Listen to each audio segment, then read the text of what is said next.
Well, good morning, good people. Mark Holmes here, and as always, I want to say thank you all for watching, commenting, subscribing, and being part of the Jobu Sports Report. Without you guys, as well as you ladies, you know that this literally does not work. Hope everybody's having a great day. Have a lot to do today, so I'm on the road, not in the man cave, doing my morning video. I want to try and get going before it gets hot, and because wow. This evening, I've got an Eagle fan coming to my house. You know, Allie, Fly Eagles Fly, and I know she'll be riding our ass about her team and yada yada yada. But we're going to Earth, Wind, and Fire is coming to town, so we're gonna go actually see Earth, Wind, and Fire. What's crazy is they started their band when I was 4 years old. They old. But they still getting it done, so I'm gonna have fun seeing that, you know. Anyway, Ceedee Lamb has got some great news. Great news. Ceedee Lamb and his girlfriend are expecting a baby. Tyler Nooks, I can't remember her last name. They say they want to have a big family. They want to have a big family. I'm assuming he means just with her, as opposed to some of these NFL players that are just out here making babies with as many different women as possible. That shit is crazy to me.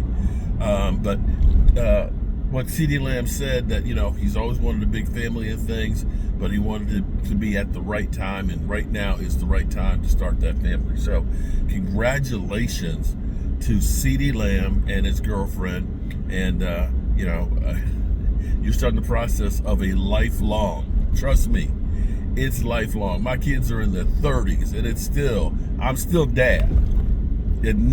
Once you become a dad, you never stop. And I'm gonna say, having raised my kids, it's an incredible blessing. Those of you who weren't there for your kids, you know, the kids missed out. But you really missed out your damn self not being there and being part of their lives. It's shame on you. So, anyway, here we are. We may have actually had another match made in heaven. You know, Dak Prescott, let's be clear here. We all know half the Cowboys nation can't stand Dak, and and Dak Prescott is the most talked about quarterback in the NFL. He is just a straight up failure.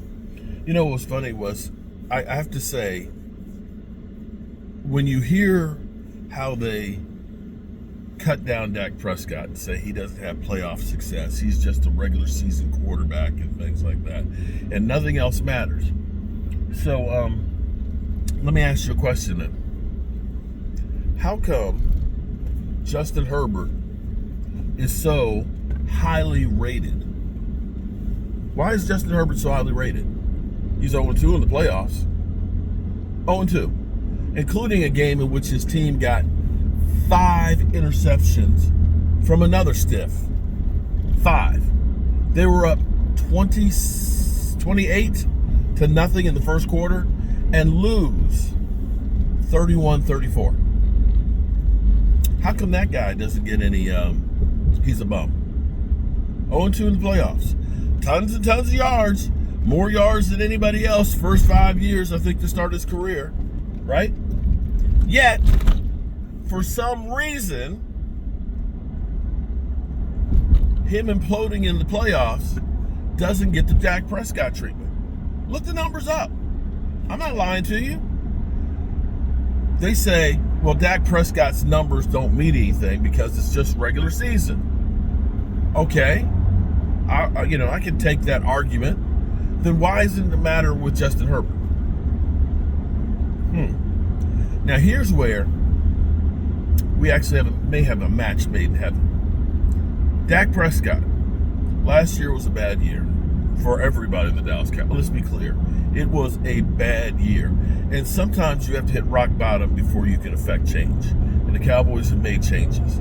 Instead of, us doing the usual, get rid of our good receivers and don't replace them, we finally replaced somebody who is rated last year. If you look at the Pro Football Focus rankings, the Steelers, surprisingly as a team, were one of the best deep ball passing teams in the NFL. And that was mostly not because they had great quarterback play, but because of George Pickens, who was the number one rated at 97.7 percentage deep pass catcher. Let me say that again. With the stiffs that were throwing to him, he still was one of the best deep ball catchers. That's great. That's great. And Ceedee Lamb ain't no slouch either. Our biggest problem, and one of the reasons why we have a difficult time with our offense, is most of our guys can't get separation, because you got Ceedee Lamb, who's great. He's incredible running, and he's a great inside receiver. He is great inside. But we didn't get any separation. And separation matters. It's easier to hit somebody who's open because, there's room for them to adjust to the ball. You can get it kind of close. You can do more of the back shoulder fades and things like that.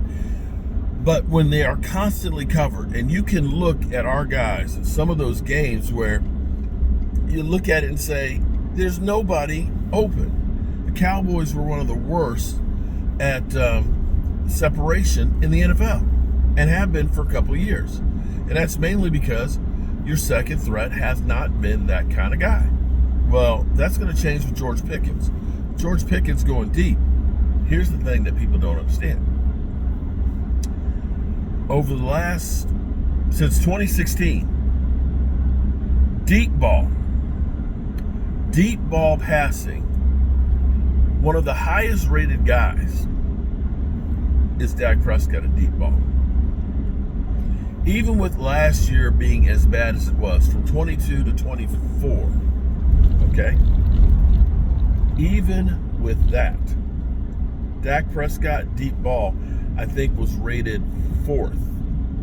So now, you get a guy whose specialty is getting the deep ball. Yeah. And you add that with one of the best deep ball passers. I don't think you could have made a better choice right there. I don't know that there's anybody else that would have been a better fit for the Cowboys. We got Cooper Kupp. Yeah, he's good, but he's more of an inside guy like Ceedee Lamb is, and he's got injuries. He's old. Got DeAndre Hopkins. Now, maybe that might have been a better choice, but not at the money. And you look at this with that, it's going to be a terrible mismatch for defenses. And you could look at, if Dak is healthy, the other aspect with Dak Prescott on the season that they're talking about, of course, is Dak Prescott getting his legs healthy and possibly doing a little bit more running than he's done in a while. Now, I'm not one that's looking for Dak Prescott to run the football. I got enough running backs to do that. In fact, part of the problem that happened last year seemed to be is the Cowboys, when we couldn't run the football because our running backs were ass, literally, we were getting like less than 70 yards a game. Less than 70 yards a game. It got to the point where people were saying, well, Dak Prescott, man, he's got to use his legs. He's got to use his legs. The pressure started getting put on Dak Prescott to start running to try and open up things. I'm not saying that was wrong, but he's never been that guy that's been the great running quarterback. Runs when he needs to, moves around the pocket well, but then you started having him run, and it seems like that's when he broke his ankle. That's when he got his hamstring basically stretched, and then on a pass play, it finally went. And that's where you got to say, we got an older guy. We want to leave the running to the running backs as much as possible. It doesn't mean that you're not going to use it, from time to time. But it seems to be his recovery right now is better than where we were from the ankle originally. And it's going to be one of those things that's always going to be kind of a nagging thing. But Dak seems to be moving around really well. When you see him planting his feet and everything else, there doesn't seem to be any hesitation, and he looks really, really good with it.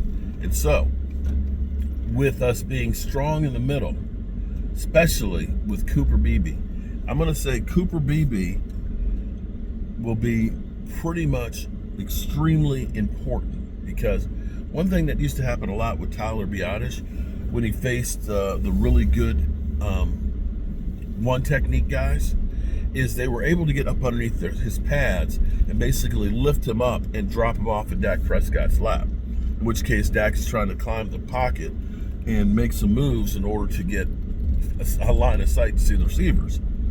Cooper Beebe doesn't give up ground like that. And so that pocket should feel more comfortable. And Tyler Booker over there will be, I'm not going to say he's going to be as good as Zach Martin in his heyday, but Zach Martin last year was a shell of himself. Zach Martin, for the first time, I don't think Zach Martin was ever right last year. For the first time in my life, I was seeing Zach Martin just beat at the line, literally grasping for air. I got to get some propane because I'm like Hank Hill. And do some shopping, got to get some stuff for my mama, take care of her, got to always take care of mama. But with that center of your offensive line being stout, that's going to make that pocket a little bit better, where hopefully Dak Prescott's going to have a better line of sight going downfield. And hopefully, I pray that Tyler Guyton, please let Tyler Guyton take steps forward. He seems to have put in enough work where he looks better when he goes out on the field. He looks like he has a little more confidence, and hopefully he will be better. One other thing too that was cool is seeing more videos of Overshell. Now here's the thing. I've said all along that it would be a miraculous recovery if Overshell, actually, honestly, if he gets back this year, it's a major recovery. The fastest, most effective return from a knee injury, you could say, is Adrian Peterson. AP tore his ACL and came back the next year and rushed 2,000 yards.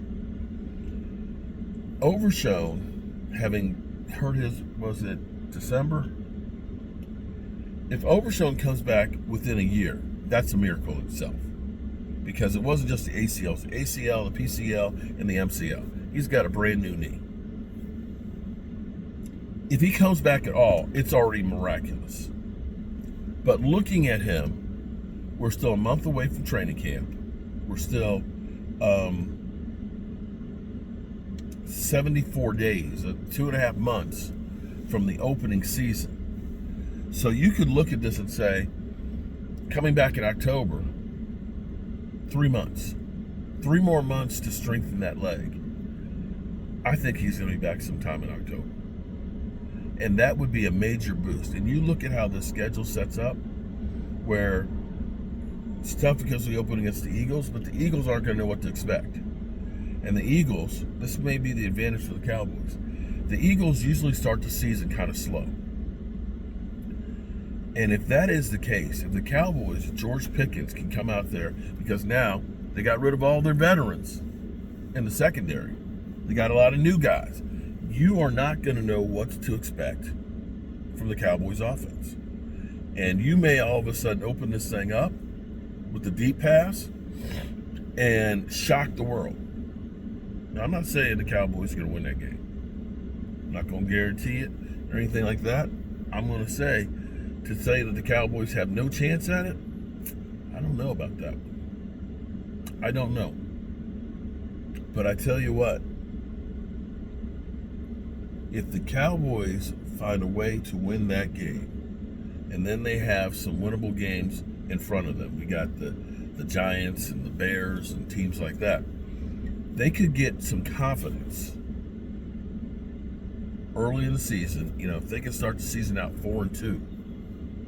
You got Green Bay that's in there, although Green Bay seems to have come back down to earth some.